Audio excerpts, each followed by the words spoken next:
జీవిత సత్యం డబ్బు. ఈ రోజుల్లో మనందరినీ ఆడిస్తూ పరుగులు పెట్టిస్తున్నటువంటి ఒకే ఒక అస్త్రం డబ్బు. ఎందుకంటే అది లేకుండా ఏ పని జరగదు. అయితే డబ్బుకి సమస్యలకి మధ్య సంబంధం ఏమైనా ఉందా అంటే ఖచ్చితంగా ఉంది. కొంచెం డబ్బులుంటే కొన్ని సమస్యలు, అంటే సరిపోవటం లేదు అనే సమస్య. ఎక్కువ డబ్బులుంటే ఎక్కడ దాచుకోవాలా అనేది సమస్య. మొత్తం మీద డబ్బుతో సమస్యలు తథ్యం.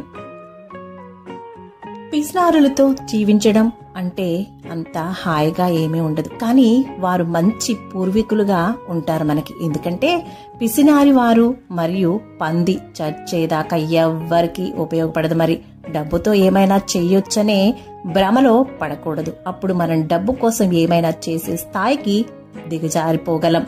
ఈ భూమిపై ఉన్న చిట్ట చివరి చెట్టు కూడా చనిపోయినప్పుడు, చిట్ట చివరి నది కూడా విషమయం అయినప్పుడు, చిట్ట చివరి చాపను కూడా పట్టేసుకున్నప్పుడు, కేవలం అప్పుడు మాత్రమే డబ్బును మనం తినలేమనే విషయం మనకి అర్థమవుతుంది. భగవంతుడు ఇస్తాడు, దీవిస్తాడు.